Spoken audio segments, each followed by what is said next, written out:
So today I decided to make a video a little different and not just show you guys the speed up version of a 5 hours portrait that I made, pretty much a abstract portrait in my own style, I'll say, but also I would like to share with you guys a little bit about the idea of happiness and why do I think that people have a misunderstanding about happiness.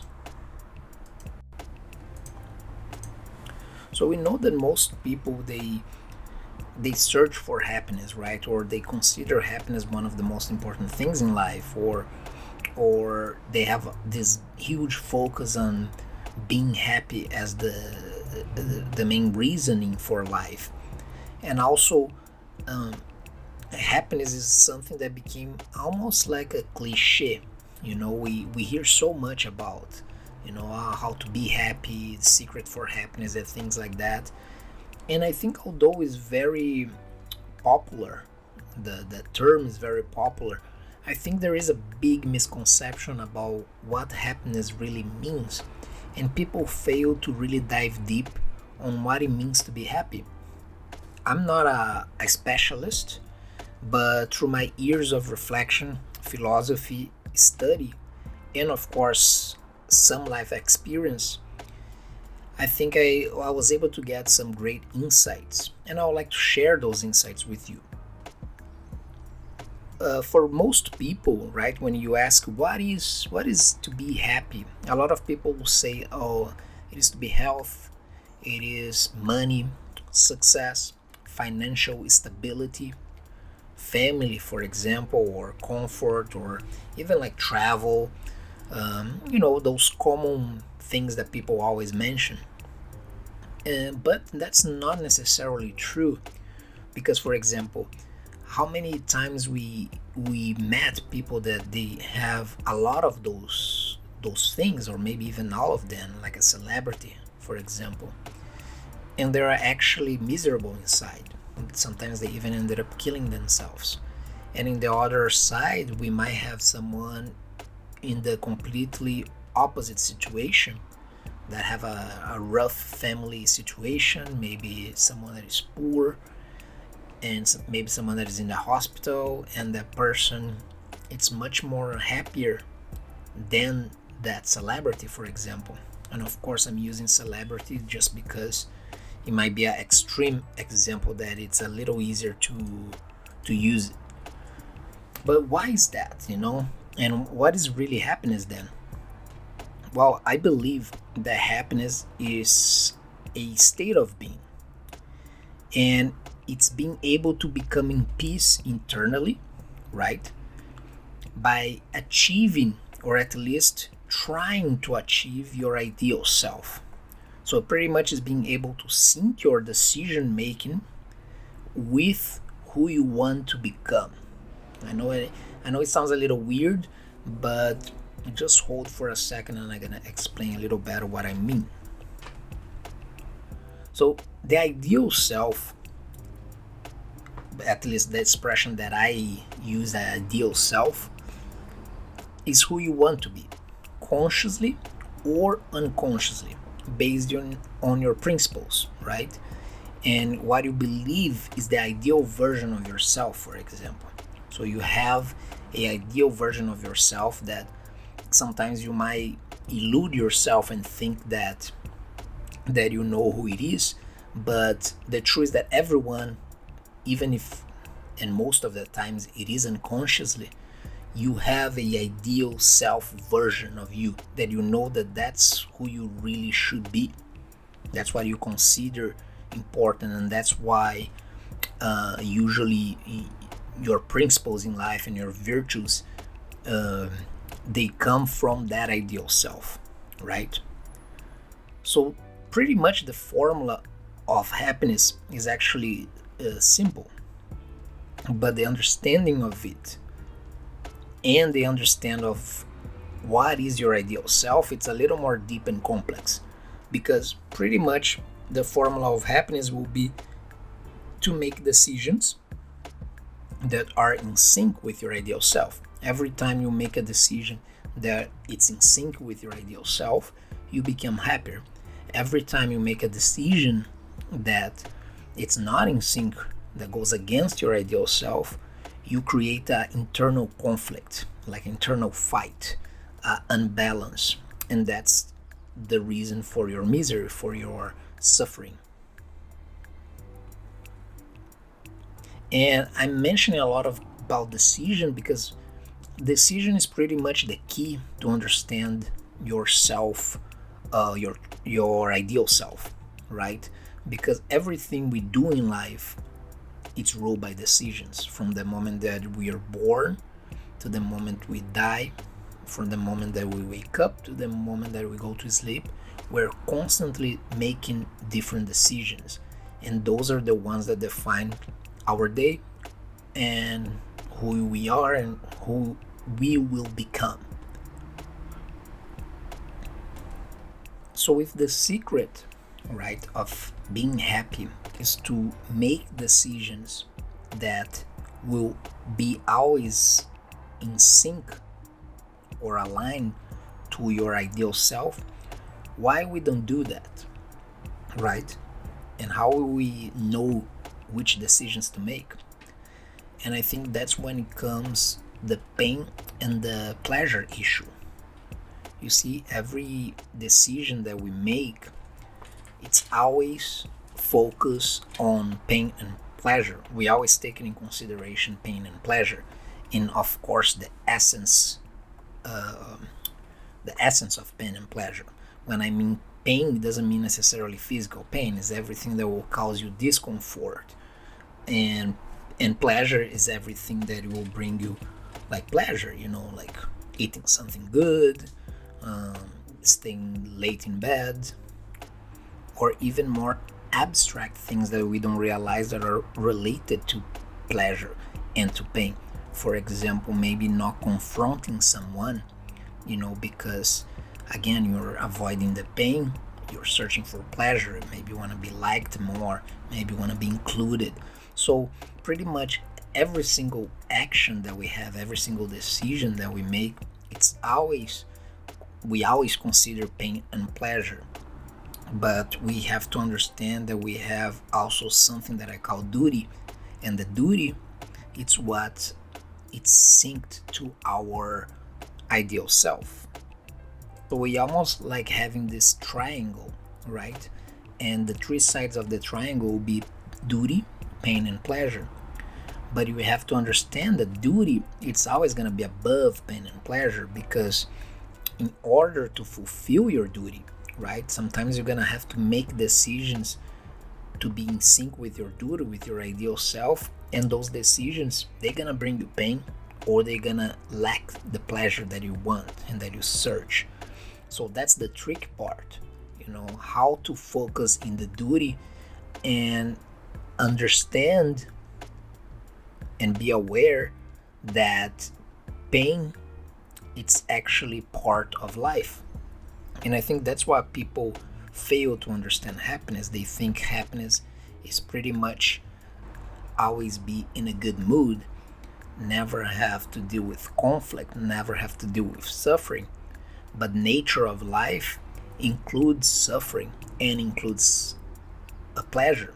Unfortunately, life is not just pleasure, and that's hard for some people to understand. But I think the sooner we accept that life is pain and pleasure, is the duality of both, more we can go above that, and we can search something that goes above, which is peace, knowledge, and understanding. So what happiness really is, it's peace. It's internal peace. It's you being able to stay in peace with yourself. Let me give you a couple examples here. Let's say that you know that your ideal self, it's someone athletic and fit, and you know that that's important. And deep in your core, we know that that's important for you, and that's any decisions that you make to fulfill that ideal self image, that's gonna be your duty, right? And but let's say you're doing you, and 4 mornings in a row to work out early in the morning, 5 a.m. before work. And then the fifth day, you have a little bit of a headache, you feel extra tired, and it's like raining and pouring outside. Then you just decide, you know what, maybe I don't need to go today. I deserve a break. I'm gonna just go directly to work.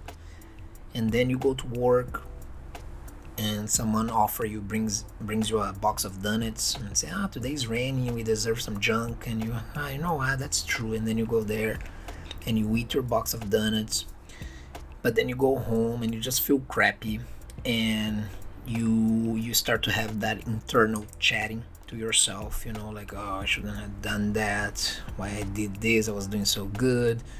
And in general, there it's already your clue that you made a wrong decision, because that's creating inner conflict inside yourself. So it's really easy to identify the like self-talk, the negative talk. Those are all clues that you're making wrong decisions, right? Because that's what is creating the unhappiness. It's the chatting, the internal chatting, the discomfort. Sometimes in extreme cases, the self-disappointment, the self-anger, the self-beating, people saying, oh, I'm a loser, I'm an idiot. Those are all consequences of making decisions that are not in line with your ideal self, thus making you unhappy.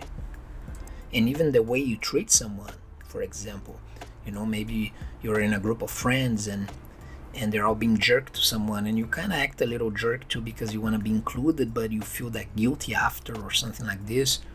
Of course, that will be because deeply in your core, you know that your ideal self, it's not a person that does that. So you're distancing yourself, you're creating another imbalance.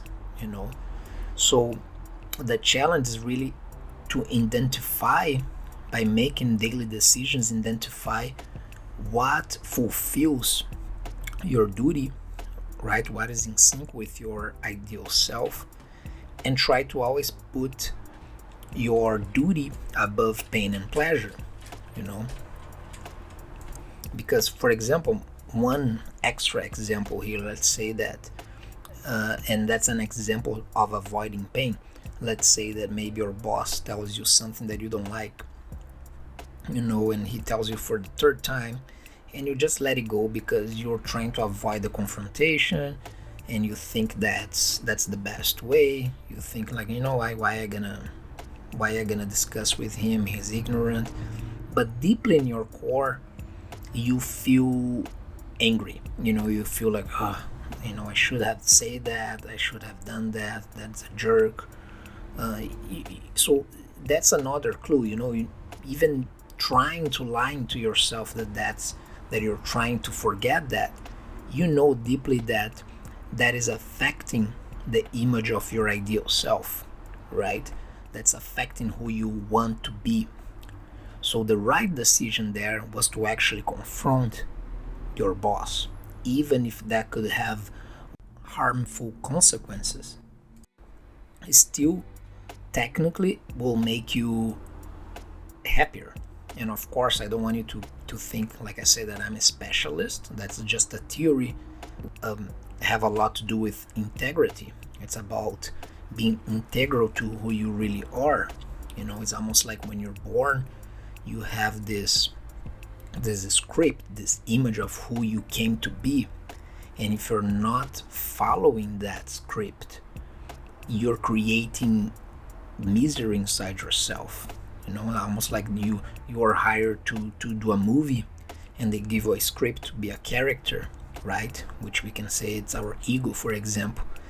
And because you're not fulfilling that, because your script say that you should do this and you're doing something else, you're actually being your own boss and giving you crap. You're saying, no, I shouldn't be doing that.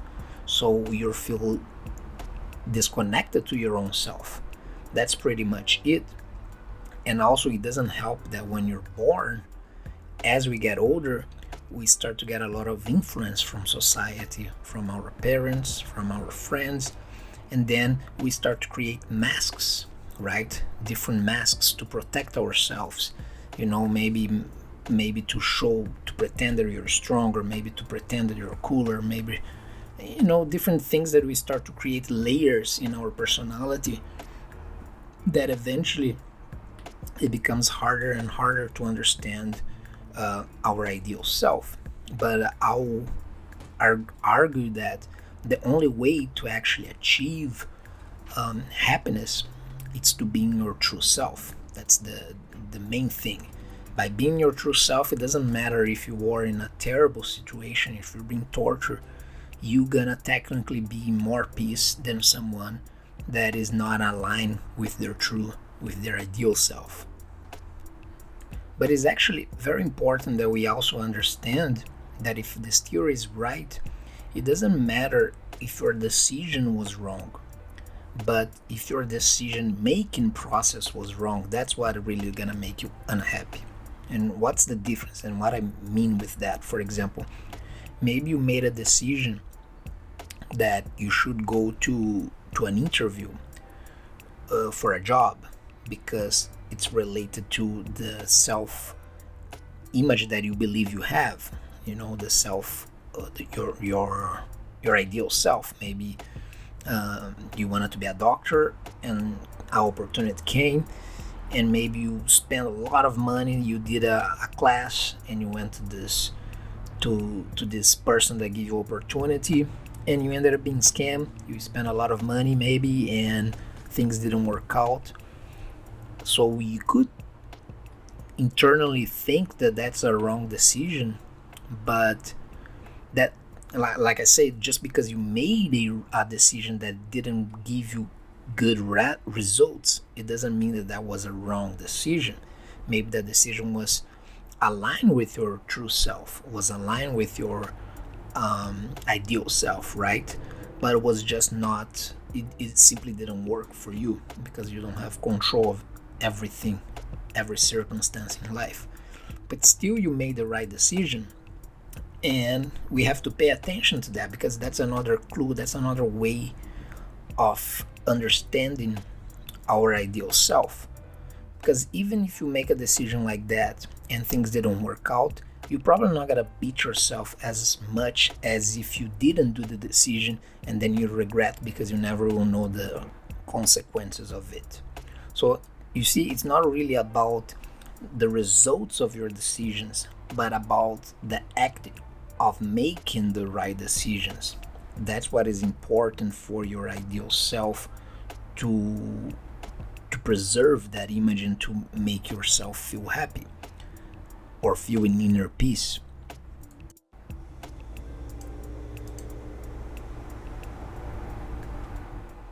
So to conclude things, I think the best thing you can do is, just be patient and just be very observant and caring of yourself. Try to look and understand yourself.